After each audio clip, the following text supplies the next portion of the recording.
नमस्कार दोस्तों, आज मैं आप लोगों के लिए विनय विशाल जी की एक रचना गाय का झूठा गुड़ लेके आई हूँ। अगर आपको कहानी पसंद आती है तो इसे लाइक कीजिएगा। हमारे चैनल पर नए हैं तो प्लीज़ इसे सब्सक्राइब जरूर कीजिएगा। एक शादी के निमंत्रण पर जाना था, पर मैं जाना नहीं चाहता था। एक तो व्यस्तता का बहाना और दूसरा गांव की शादी में शामिल होने से बचना, लेकिन घर परिवार का दबाव था सो जाना ही पड़ा। उस दिन शादी की सुबह में काम से बचने के लिए सैर करने के बहाने 2-3 किलोमीटर दूर जाकर मैं गांव को जाने वाली रोड पर बैठा हुआ था।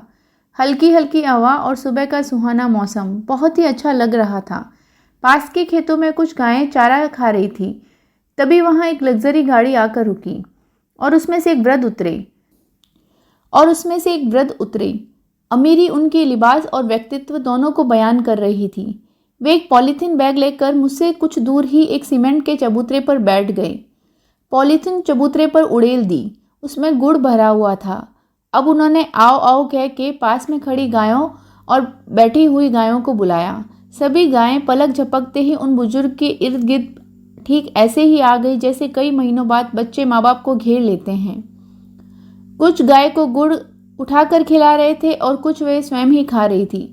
वे बड़े प्रेम से उनके सिर पर गले पर हाथ फेर रहे थे। कुछ ही देर में अधिकांश गुड़ खाकर गाय चली गई। इसके बाद जो हुआ वो वाकया मैं जिंदगी भर नहीं भुला सकता। हुआ यूं कि गायों के गुड़ खा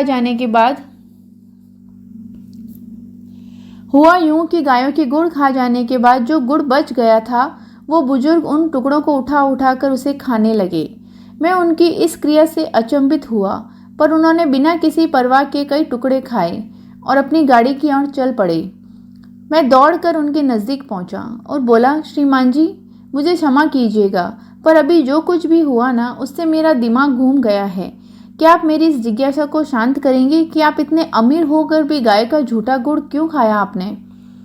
उनके चेहरे पर हल्की सी मुस्कान सी उभरी। उन्होंने कार का गेट वापस बंद किया और मेरे कंधे पर हाथ रखकर वापस सीमेंट के चबूतरे पर आ बैठे और बोले, ये जो तुम गुड़ के झूठे टुकड़े देख रहे हो ना बेटे, मुझे इनसे स्वादिष्ट आज तक कुछ भी नहीं लगता।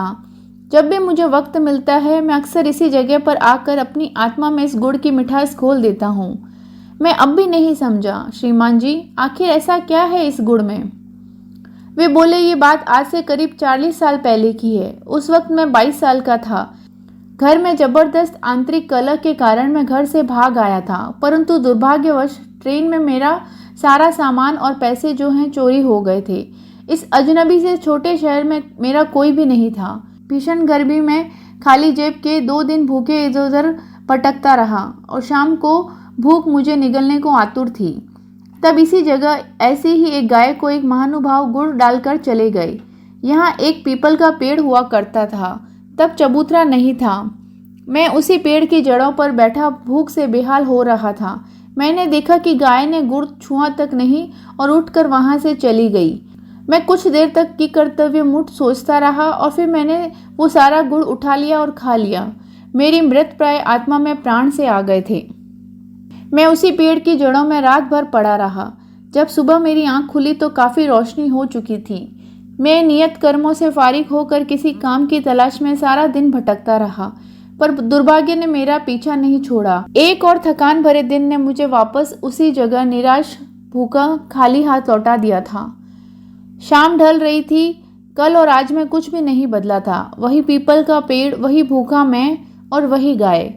कुछ ही देर में वहां वही कल वाले सज्जन आए और कुछ गुड़ की डलियां गाय को डालकर चलते बने।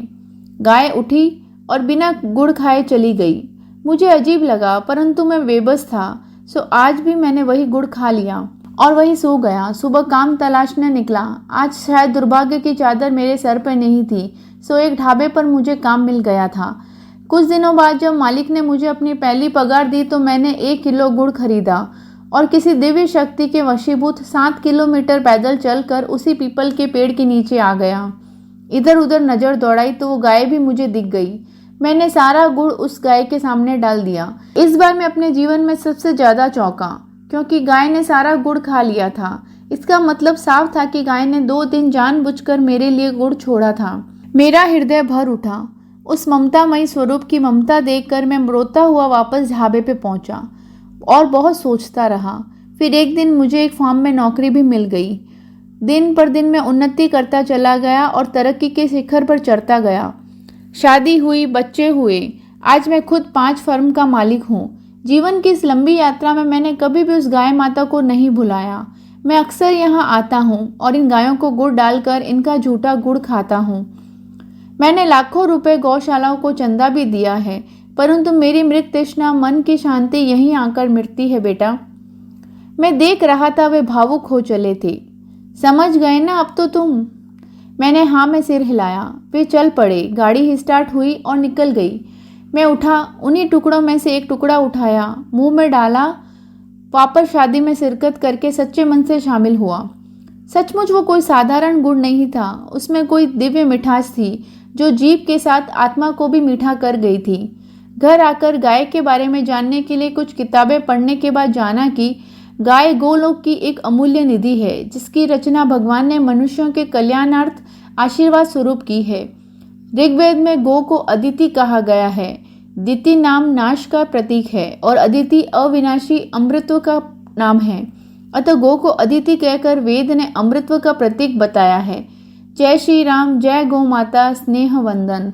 तो कैसी लगी आपको विनय विशाल मनु जी की ये रचना? मुझे कमेंट बॉक्स में जरूर बताइएगा। मिलते हैं किसी नई रचना के साथ में।